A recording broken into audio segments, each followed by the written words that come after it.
හරි ඒක එහෙනම් ඔයගොල්ලෝ දැන් සම්බන්ධ වෙන්න අපේ වීඩියෝ සීරීස් එකේ හතරවෙනි වීඩියෝ එක ඒ කියන්නේ දෙවෙනි දවස් එක. එතකොට මේක මේ වැඩසටහන ගැන දන්නේ නැත්නම් ඩිස්ක්‍රිප්ෂන් එකේ තියෙනවා ඉන්ට්‍රොඩක්ෂන් වීඩියෝ එක.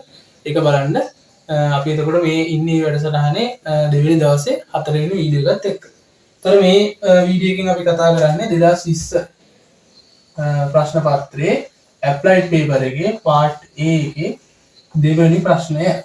හරි 2020 ප්‍රශ්න පත්‍රයේ පාර්ට් A එකේ ඇප්ලයිඩ් එකේ දෙවෙනි ප්‍රශ්නේ. ඉතින් අපිට දීලා තියෙනවා ප්‍රක්ෂිප්ත ගණනක් තියෙන්නේ. අංශුවක් 32 මක් මත වූ ඕලක්ෂයක ඉඳලා u කියලා ප්‍රවේගයකින් තිරසර ඇල්ෆා කෝණයකින් ආනත ප්‍රක්ෂේපණය කරනවා. O සිට සිම්පල් A තිරස් දුරකින් පිහිටි උස 3.4 වූ සිරස් බිත්තියකට යන්තමින් ඉහළින් යනවා.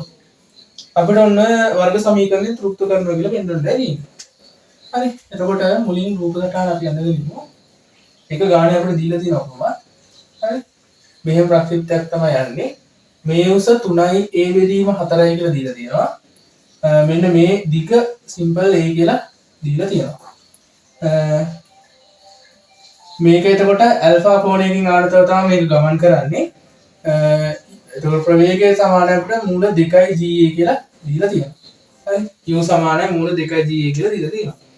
අපිට වර්ග සමීකරණයක් තෘප්ත කරනවා කියලා අපි එන්නන්න තියෙන්නේ. අපි දන්නවා මේ වගේ ගානක් දුන්නාම අපි මේකේ දන්නේ කරන්න දේවල් දෙකයි. එකක් තමයි මෙයාට තිරසට චලිත සමීකරණ දාන්න දන්නවා. සිරසට චලිත සමීකරණ දාන්න දන්නවා. වෙන දෙයක් අපි දන්නේ නැහැ. ඒකින්ද අපි මුලින් නිකන් දැන් මේ OA චලිතයට අපි චලිත සමීකරණ දෙක දාලා බලමු. ඊට පස්සේ බලමු මොකක් හරි අපිට මේ ක්‍රමයක් පැහැදිලි වෙනවද කියලා. එහෙනම් මම දාන්නම් OA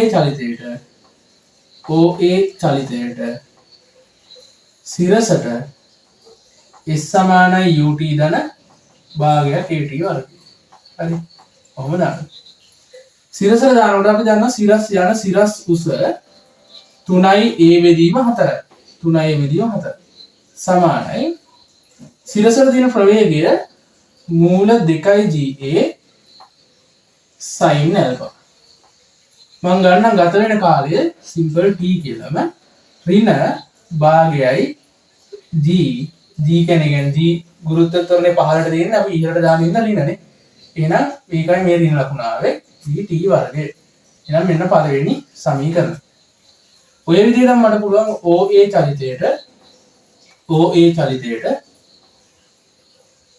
තිරස් දිශාවට දාන්න S සමානයි ut ධන භාගයයි AT වර්ගය කියන සමීකරණය. හරි.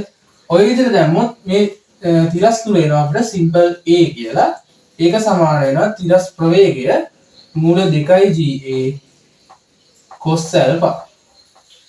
ගත වෙන කාලය අපි දන්නවා ඒ කාලයමයි සිම්පල් t. ඒතකොට තිරස් ත්වරණයක් නැති හින්දා මේ පදය බිඳු වෙලා යනවා. එතකොට මේ සමීකරණයෙන් අපිට ගන්න පුළුවන් t කියන්නේ මොකක්ද? a යට මූල 2යි ga cos alpha කියලා. හරි. එතකොට මේ cos alpha ගෙන් බෙදන්න පුළුවන් දෙවැරද කියලා ප්‍රශ්නයක් එනවානේ.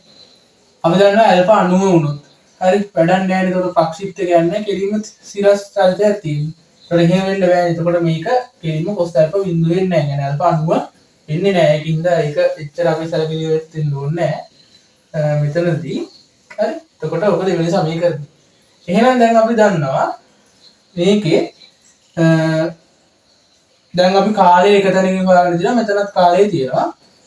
ඇල්ෆා ගානේ දීලා තියෙන එකක් ga කියන පද ගානේ දීලා තියෙන ඒවා. එතකොට අපි මෙතන ගානේ දීලා නැති පද වලින් කියලා තියෙන්නේ අපිට සිම්පල් t විතරයි. එහෙනම් සිම්පල් t සමීකරණ දෙකෙන් අයින් කරගත්තා නම් අපිට මොකක් හරි කරගන්න පුළුවන්. එහෙනම් මම මේ t මේකට ආදේශ කරන්න. හරි. දෙකෙන් එකට ආදේශය. දෙකෙන් එකට ආදේශය.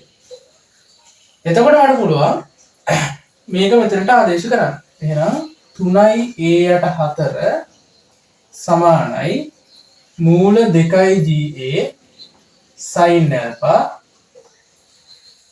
t නේ තියෙන්නේ. t කියන්නේ a යට ගුණ කිරීම a බෙදීම මූල 2යි ga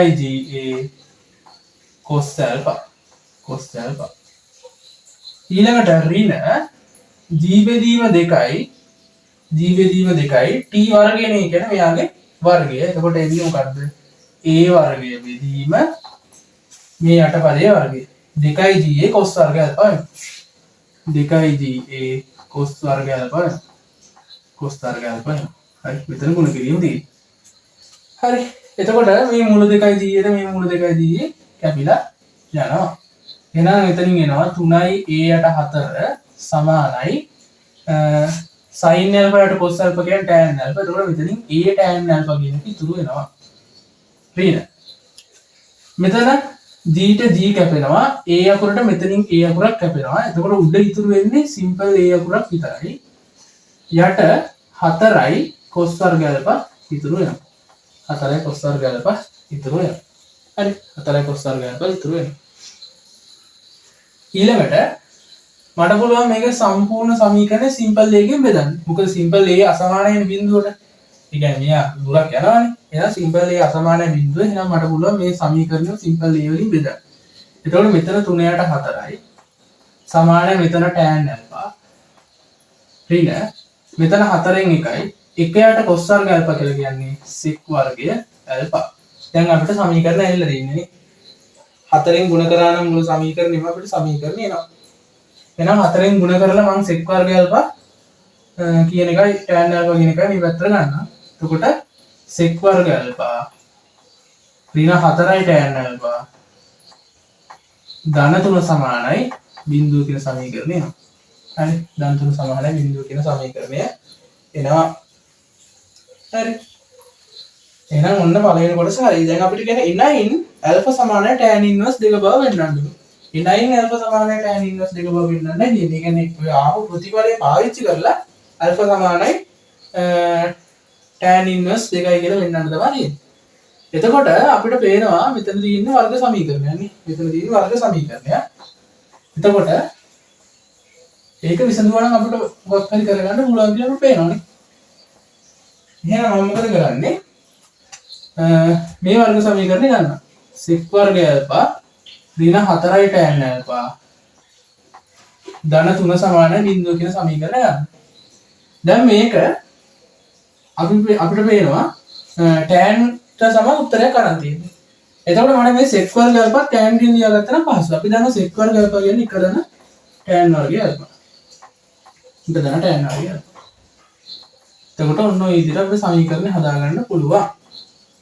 දැන් මේ නියත පද ටිකත් එක්ක එකතු කරලා ගත්තාම අපිට එනවා tan වර්ග alpha ඍණ 4යි tan alpha ධන 4 සමානයි බිඳුවයි කියලා. දැන් මේ තියෙන්නේ පූර්ණ වර්ගයක් නේ. tan alpha ඍණ 2 සම්පූර්ණ වර්ගය තමයි මේ තියෙන්නේ. බලන්න tan වර්ග alpha ඍණ දෙවරක් පද දෙකේ ගුණිතය ඒතකොට ඍණ 4යි tan alpha අවසාන පදේ වර්ගය 4යි. එහෙනම් දැන් මෙතනින් වර්ගමූලයෙන් කරාම tan alpha සමානයි 2යි කියලා එනවා. එහෙනම් alpha කියන්නේ මොකද්ද? tan inverse 2යි. tan inverse 2යි. ඔන්න උත්තරේ. හරි. එතකොට බලන්න මේකේ කිසි දෙයක් අපිට තිබ්බේ නැහැ. අපි දන්නේ මේ වගේ එකක් අහම සිරසර සහ දිරසට චලිත සමීකරණ දාන්න විතරයි. ඒ දෙක දාලා අපි දන්න නැති පද ටික මොකද කරේ අයින් කරගන්න. දන්නේ නැති පදයකට තිබ්බේ කාලය අයින් කරගත්තා. ඒකට උත්තරේ නිකම්ම හරි. ඒක මේක ගොඩක් සරල ගන්න. හරි එහෙනම් මේ වීඩියෝ එක මෙතන ඉවරයි. අපි ඊළඟ වීඩියෝ එකෙන් හම්බෙමු.